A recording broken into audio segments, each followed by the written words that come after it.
An agreement to build a new convention center hotel here in Portland is now on the fast track. But is it too fast? Tonight, we're taking our questions to city and county leaders who have to sign off on this plan. 2 giant steps needed for these plans to move forward on a convention center hotel will happen this week. There's a lot of public money, though, in play here. And KOIN 6 has learned that lawmakers are being asked to make some decisions without having all the facts.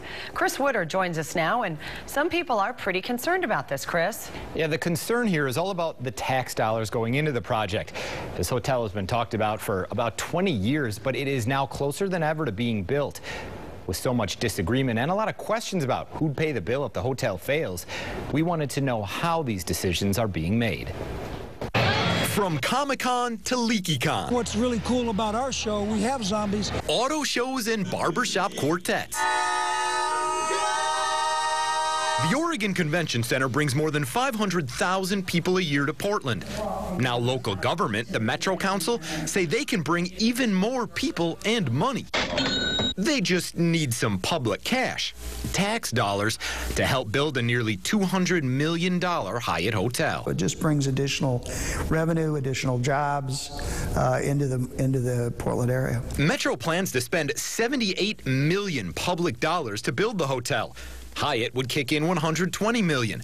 But the proposed deal has come under fire, mostly because $60 million of that public money would come from a loan that would be paid back with future taxes collected on hotel room stays. The first question. Even an outside expert Metro Council brought in at a recent debate says that creates some risk. There has been a financing structure set in place that mitigates that risk. So it's a reasonable risk to take. That said, considering there is some risk to taxpayers, you'd think the city would want all the information possible before agreeing to their end of this deal.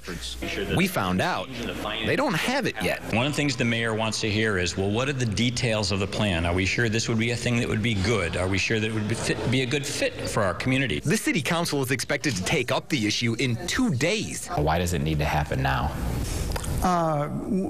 We really can't go forward until we have the authority that the IGA gives us to negotiate. That IGA, an intergovernmental agreement, is what the city and county are now being asked to approve to move things forward. But according to Metro's own fact sheets on the project, major details still haven't been finalized. Details like whether they'll guarantee other tourism projects won't be impacted and whether Hyatt will pay back some of the loan if the hotel doesn't perform well enough. Do you think it's fair to ask the city and the county to make these decisions in the next few weeks before all those other decisions are made? Yeah, I mean, I think, quite frankly, that the final deal that is negotiated is going to be between Metro and the developer. Metro President Tom Hughes says this arrangement is not unusual. He says the only approval Metro needs from the city and county is to change the way lodging taxes are spent. Somebody has to take the lead, and it winds up being us. If it wasn't so outrageous, it would be laughable.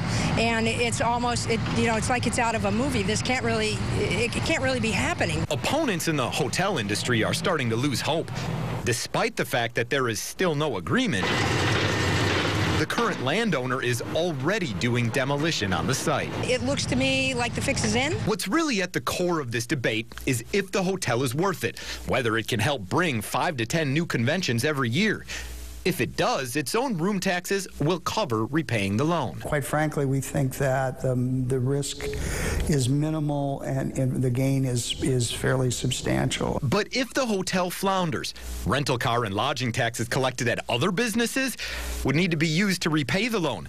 That's money that's now paying for other tourism-related projects. It is not fair to other hotels, and it is also not fair to other businesses in the hospitality industry and anybody who makes money off of visitors coming to Portland. There is still plenty of debate. The world of the convention. About whether a convention center hotel will work in Portland. You have a lot of potential in the convention industry, and you're not realizing it now. There's an excess of convention centers around the country. They're literally giving their space away for free. With the county signaling support for the project. I'm very interested in Metro being able to negotiate a development agreement and proceed with this hotel. The question is whether the city will put the brakes on the deal. You don't want everyone to get surprised by a deal that didn't go the way everybody said it was going to go. Or sign off on that $60 million public loan. Metro is convinced will bring in more people and more money.